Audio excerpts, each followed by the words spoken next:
2.8, part 4. So in the last part, we learned how to use multiplication with our negatives. In this section, we're going to work on dividing and seeing the different ways that there are to divide numbers. So let's start with some basic ones. So number 1, negative 52 divided by 4. 52 divided by 4 is 13. And again, we're going to look at our negatives. I have one negative sign, so I'm going to keep it. However, when I look at number 3, I see negative 56 divided by negative 7. Well, 56 divided by 7 is 8, but I have two negatives up here, and two negatives make a positive. So my answer for number 3 is going to be positive 8. Number 4. Now remember, number 4 is our fraction bar. Fraction bar here also means to divide. However, I have negative 2 divided by 18. 18 is not going to go into 2 because 18 is bigger than 2. So really what we need to do with this is we need to reduce the fraction. So what do I know that I can divide 2 and 18 by? I can divide them both by 2. So I'm going to divide the top by 2 and the bottom by 2. So negative 2 divided by 2 is negative 1. 18 divided by 2 is 9. So my answer here is negative 1/9. Same thing with 6 here. Our fraction bar does mean to divide, but 90 is not going to go into 36. So instead I'm going to reduce the fraction.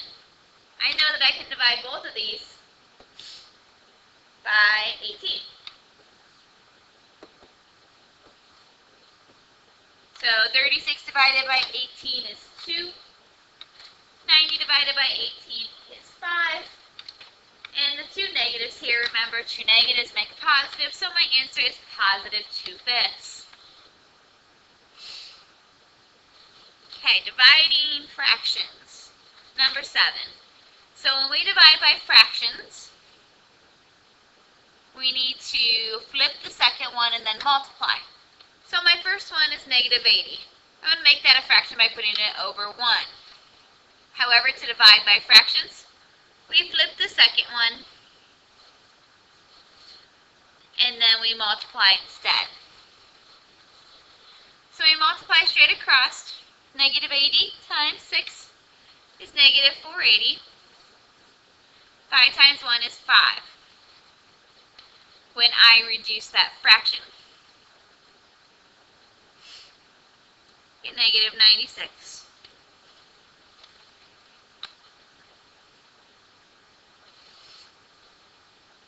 I'm not going to do number 8, but I'm going to tell you that when I have mixed numbers, I need to change that mixed number into an improper fraction. In order to do that, I'm going to take 5 times 3 plus 4. So 5 times 3 is 15. 15 plus 4 is 19 over 5. So instead of using this, I would use 19 over 5 instead. Let's look at number 11. Number 11 is a little bit different because I have a fraction inside a fraction. I find it easier if you write out what this means. So what this means is negative 42. My fraction bar means divide, so divided by negative 6/7. So we do the same thing. I put negative 42 over 1. We flip the second one and then multiply. So negative 42 over 1 times 7 over negative 6. We multiply straight across. 42 times 7 is 294. 1 times 6 is 6.